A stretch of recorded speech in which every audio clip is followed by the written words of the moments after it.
I'm about to get a lot of y'all mad with this one. Y'all see the title of the video, so I won't even waste y'all time with a lengthy intro.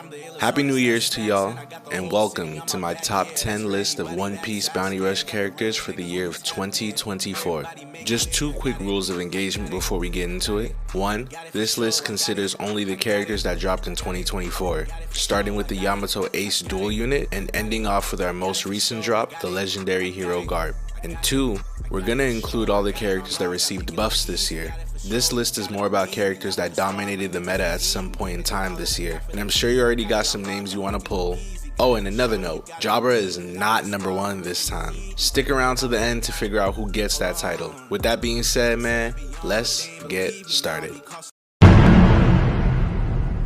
Character number 10 on my list is going to be CP9's Blueno. Y'all can't lie, from when he dropped to this very day, he's someone that's been either a major pain or a saving grace. The run game in OPBR has changed so drastically this year, and Blueno plays a heavy part in that history, so he's at the very least deserving of a place on this list.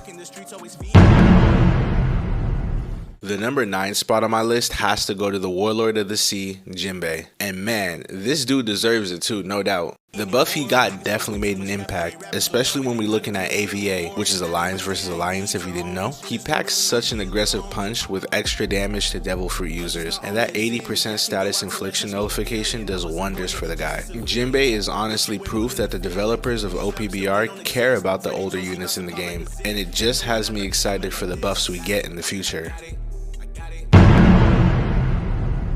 Number 8 on this list is a bit of a unique one since I had a pretty hard time narrowing things down, so I figure I'd just give it to the both of them. And nah, it ain't who you think it is. We is not doing the Giants this time around, I ain't gonna hold you. The characters I'm talking about are the dark and green versions of Gold D. Roger. Starting with the Dark Runner, this is the guy that led the charge for 2024 being the year of the runner. That stun when you try to attack him while he's capping is so annoying, and the speed and distance he covers while using his hold skill is phenomenal. As for the Green Roger, like I was saying earlier, man, the buffs this year were insane. His normals are quicker, the range is longer, and he stacks attack much quicker as well. Once he's fully loaded, he is a one-shot demon. Personally, I favor attackers the most too, so best believe when the buff came, and even to this day, I'm going crazy with the Green Roger.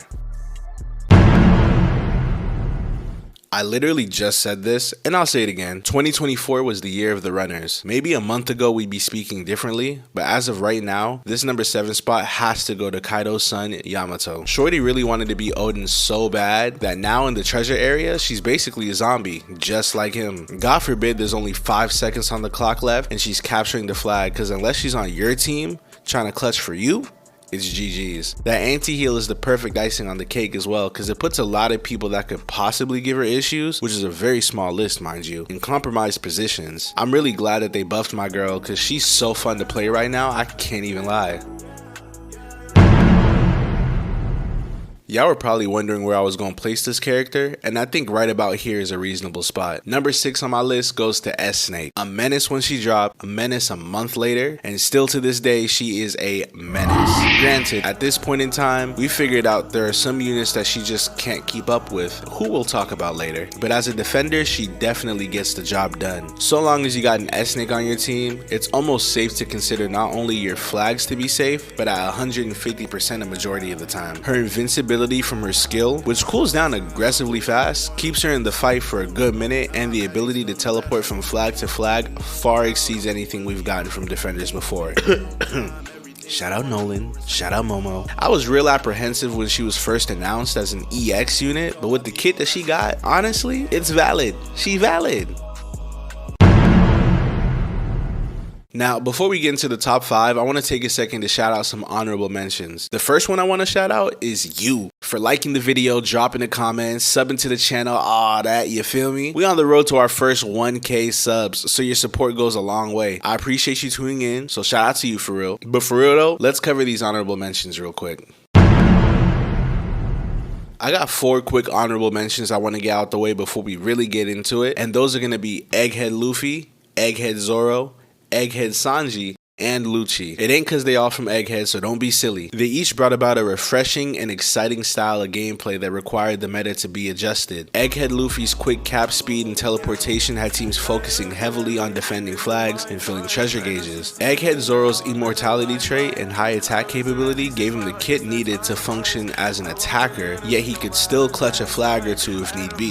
Egghead Sanji takes damage reduction and skill cooldown to a whole new level. And for a defender to not only fill the treasure gauge to 150%, but have crazy high damage output with his skills based on his defense makes him one of them ones for real. And Lucci introduced Claude, a status infliction that puts a lot of people in pretty tough situations. As a runner with such quick cap speed, being invisible on the minimap is a lot more clutch than it sounds, believe me. His attacker form does a ton of damage, and you can get granted a ton of heals when in the right conditions. Oh, and of course, that 80% status infliction nullification does him wonders too. These guys were amazing, without a doubt, so I had to shed some light on them. Now that we got that out the way though, let's go ahead and get into the top 5, shall we?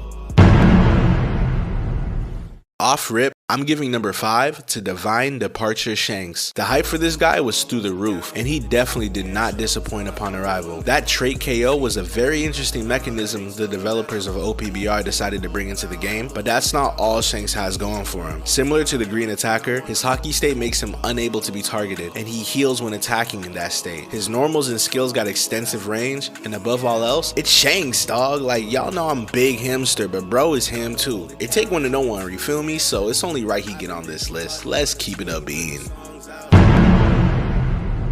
Now this number 4 spot, I gotta give it to Jabra. We can argue the number 1 spot for this guy and you'd be super valid. This was the unit that introduced the concept of skill damage being based on defense stats instead of attack, and on top of being a shield unit that stacks defense as well, it all calls for a super tanky one-shot demon on your team. Jabra is able to keep up with anyone you would consider the best of the best in this game, even against himself in some situations. But y'all gotta remember, this isn't a PvP game. There are multiple aspects to keep into consideration when playing OPBR, and our top 3 cover all those bases.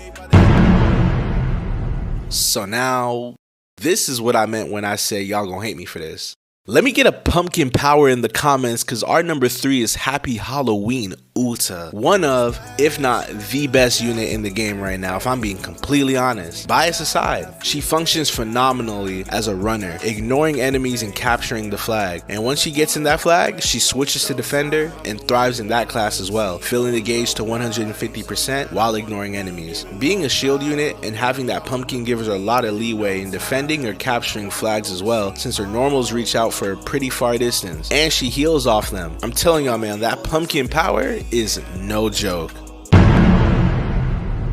I've been saying that 2024 was the year of the runners, but another thing you could say is that was the year of the buffs as well, because our character at the number 2 spot is Kaido, and man oh man was he blessed when he got buffed. His normals and skills not only got quicker, but the range on them, outrageous. And I don't know if it's just me, but it feels like that Burrow Breath is an instant one shot regardless of who you're using. He definitely reclaimed his spot as the best defender in the game after getting the upgrade he deserved for so long, and I'm happy about it.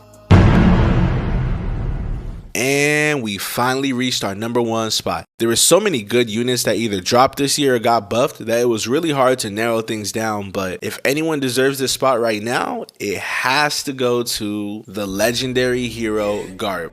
Call it recency bias if you want, but bro, this guy is literally the best out right now. The damage output this character has is unlike anything we've ever seen in this game, and that's just me talking about his normals, bro. God forbid you let him stack his attack, because his skills are one-shots. All 3 of them, by the way. And that new mechanic they introduced, the power gauge, cools down his galaxy impact when it gets filled, and it fills pretty quick once you get the ball rolling too. I'm telling y'all, this is a dangerous man, and it's only right he takes the number 1 spot for 2024. And so, that is my list of the top 10 characters of 2024. As always, I'd love to hear what you guys think in the comment section. Did I cook? Are these takes valid? Who would y'all put as y'all top 10? Go ahead and let me know. That is going to be it for me today though. So until next time y'all, Happy New Year, and please, take care.